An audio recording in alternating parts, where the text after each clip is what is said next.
Bismillahirrahmanirrahim. Assalamualaikum warahmatullahi wabarakatuh. Di sini saya bersama Ibu Siti Saribanem Murjana, Ibu.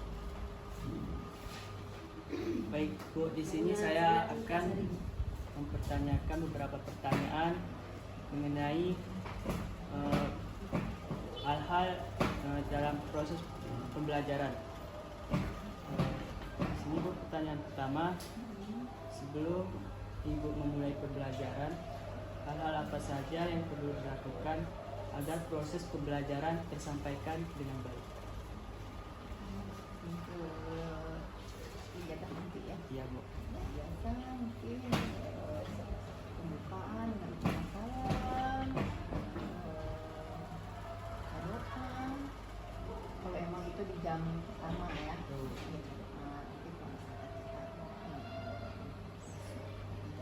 mungkin ya yang mengecek absensi, menanyakan tugas, dan mengulang sedikit pembelajaran yang telah kondisikan dulu lah anak gimana. Kalau misalkan masih belum kondusif, kita sebaiknya jangan bicara dulu ya, maksudnya kita berdiri kondisikan kelas supaya mereka mendengar apa yang kita sampaikan. Selanjutnya, Bu, bagaimana cara Ibu untuk membangkitkan minat belajar siswa agar para siswa ini termotivasi saat belajar? Sebetulnya semangat tidak semangat anak itu tergantung juga dari materi yang akan kita sampaikan.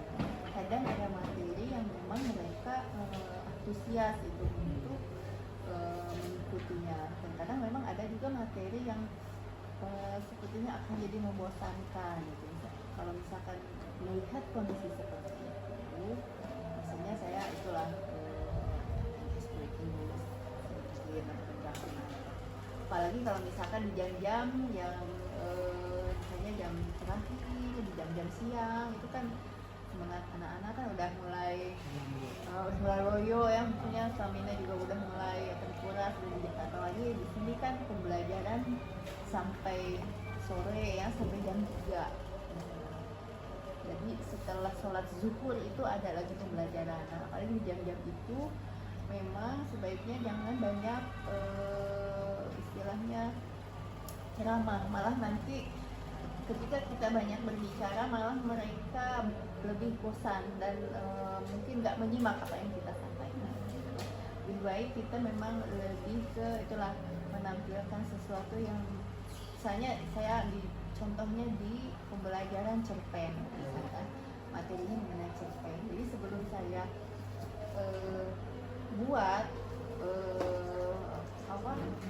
praktek menulis cerpennya, saya biasanya menampilkan dulu ini ada cerita, entah itu penggalan film atau misalnya film pendek gitu, supaya anak-anak nggak bosan, apalagi itulah di jam-jam terakhir. Jadi saya menampilkan supaya anak-anak semangat, menampilkan dulu sebuah tayangan itu supaya mereka bisa menyimak dengan baik dikaitkan dengan materi yang akan disampaikan. Selanjutnya, Bu, masalah apa saja yang sering dihadapi Ibu ketika sedang melaksanakan proses pembelajaran? Masalahnya mungkin yang ada sebagian siswa yang memang malas mengerjakan tugas. Mereka menyimak maksudnya ketika kita menjelaskan diam, mendengarkan, tidak menyela pembicaraan kita. Tapi ketika pas di bagian tugas, kadang mereka itulah ada sebagian anak-anak yang malas untuk mengerjakannya.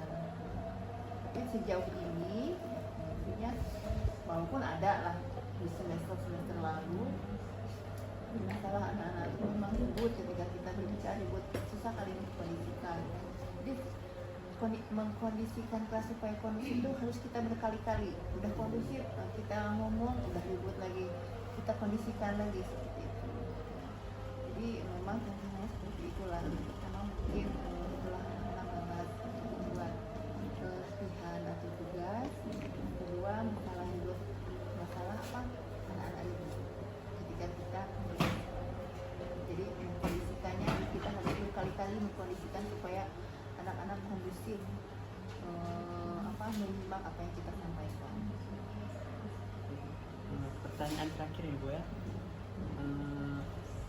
Metode apa yang sering Ibu gunakan dalam proses pembelajaran? Nah, saya kayaknya pertama memang menjelaskan, bisa menayangkan sebuah tayangan berkaitan dengan pembelajaran yang akan disampaikan. Itu latihan atau tugas. Karena memang perlu memang melakukan tugas itu di akhir materi kan memang supaya melihat anaknya itu paham atau tidak dengan materi yang disampaikan. Itulah melihatnya dengan dari latihan itu. Ketika misalnya melihat ternyata setelah latihan kan ternyata anak-anak tidak sesuai dengan apa yang kita harapkan, berarti anak-anak belum paham apa yang kita sampaikan. Jadi memang di bahasa Indonesia itu banyak latihannya ya latihan berdiri, misalnya belajar dengan cerpen yang cerpen, sederhana gitu. Misalkan kan sekarang kan materi banyak teks ya, teks ini teks itu, ya itulah menulis teks.